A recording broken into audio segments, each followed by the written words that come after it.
it's bro you whack, and it's been a while since we've done an update for Overwatch 2, and well, perfect timing because the mid-season update for Season 17 is launched today, which means we got a whole bunch of patch notes. Now, all the patch notes that we're going to be going over today are just in the core game of Overwatch. I'm not going to be going over any of the stadium patch notes because most of the time they're just minuscule changes to specific perks. Here, these are actual meaty changes that could make or break the meta, so let's find out together. First, we're going to compare all of the tank changes, which includes D.va, Orisa, Reinhardt, Sigma, and Winston. D.va's going to be receiving some of the most changes here, but only to one of her perks, her Heavy Rockets major perk, where they're not only going to be decreasing the number of rockets that you get from 8 to 7, but also decreasing the impact damage each rocket has from 7 to 5. But if you suck at aiming with the rockets, then the explosion damage is going to help you because they're going to be increasing it from 14 to 12, along with increasing the explosion radius from 2.75 meters to 3 meters, and also increasing the projectile gravity speed. But even after all these changes, if I'm going to be honest, I still think her Heavy Rocket perk is going to be useless. Just make it a minor perk, Blizzard. Orisa's up next, and she's going to be getting some simple changes where they're going to be taking away 25 armor hit points away from her health. Now you're only going to have 300 armor, and just to make Orisa just slightly more worse, they're also going to be adding an extra second to her javelin charge ability, increasing it from 6 seconds to 7 seconds. Unlike D.va, Reinhardt is only going to be getting one change to one of his perks, which is going to be his Crushing Victory major perk. And here they're going to be increasing the overall health that you gain after doing charge damage. Previously, you would gain 50% over health based on the damage. Now you're going to gain 100% of over health based on the damage. Sigma's getting an interesting change to his experimental barrier, where whenever you send it out, previously you would have a 2-second time in between you being able to send out your next barrier, but now you're only going to have 1 second in between each time. So now you're going to be able just to toss barriers all around. Oh yeah, I almost forgot to change to his minor perk Massive Impact. So beforehand, you would reach the maximum stun duration with his rock from 40 meters, but now it's going to be decreased to 30 meters to reach the maximum stun duration. And Winston's useless perk is back in the patch notes, which is going to be his Short Circuit minor perk, where the bonus damage that you can do to deployable objects like a turret or a sentry from Symmetra is going to increase from 50% to 100%.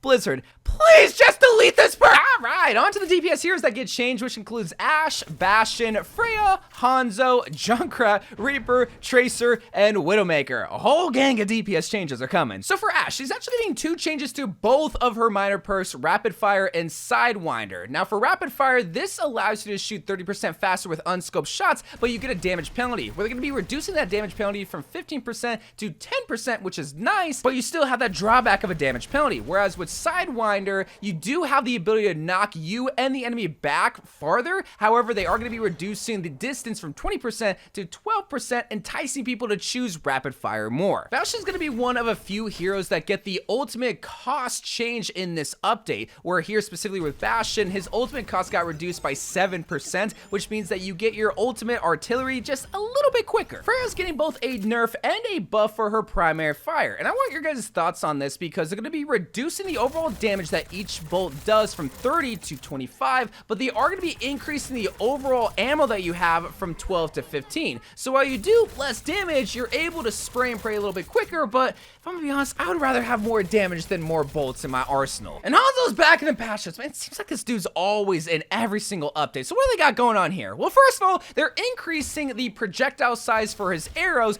from 0.1 to 1.25, meaning that the arrows are just slightly thicker with 3 C's, which means you're probably going to get even more lucky headshots, which is just fantastic, guys. But they're also going to be reducing the ultimate cost by 8%, meaning that you get your ultimate a whole lot quicker. And that doesn't stop there with the ultimate. The damage per second got increased from 300 to 400. Oh, if that just wasn't enough for you, Hanzo Maze. The major perk Dragon Fury, now the attacking speed is going to last 2 whole seconds, where beforehand, the attacking speed increase only lasts for 1 second. Well, surely there has to be some sort of, right?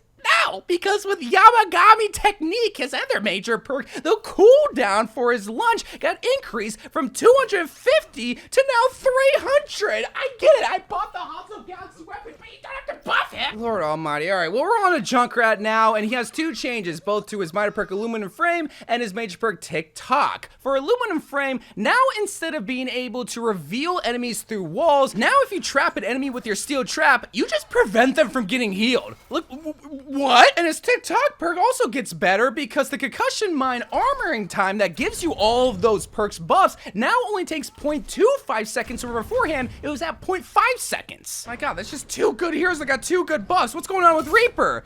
His ultimate cost got increased by 9%. Great, awesome, a hero that actually, like, just gets nerfed. I hate life. Tracer and her pulse pistols always seem to make their way to the patch notes, but here specifically, they're gonna be increasing the spread from 3 degrees to 3.5 degrees, meaning that the bullet's gonna be spread out just a little bit more, which means you're probably gonna hit a lot less targets the farther you are away from the enemy. And Widowmaker joins the ultimate cost fund, where they're actually gonna be decreasing the cost by 10%, meaning that you get her infrasight just a little bit quicker. Now we've made it to the support heroes, which includes Juno, Lucio, and Zenyatta. Only 3 supports got changed with this update. Alright, for my girl Juno, we're going to be getting a change to her Many Blaster, where they're going to be increasing the minimum fall-off range from 20 meters to 25 meters, which is awesome as a Juno main. I just needed a win with this patch note. What else do they got going on? Well, her glide boost, now the movement acceleration is reduced whenever you change directions after the initial movement burst. And I know that might not make a lot of sense, because I know when I read it, that didn't really make sense, but hopefully the gameplay is showing the nerf in all of its glory. Man, I just can't get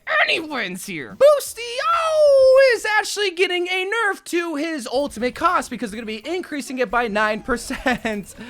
Boostio! And the final hero in this patch note is going to be Zenyatta, where they're going to be changing both his Harmony Orb and his Ultimate Transcendence. For Harmony Orb specifically, they're actually going to be increasing the healing from 30 health per second to now 35 health per second, which is huge for Zenyatta. But his Transcendence, I mean, he already has such a good ultimate, but they're going to make it even better here, where they're going to be increasing the healing per second from 300 to 400. I'm guessing to maybe try to balance out with Hanzo's Dragon, where that also does 400, but I'm not sure. Either way, you're doing a whole lot of healing. And those are all of the mid-season changes for Season 17, and honestly, a lot of changes for a mid-season update.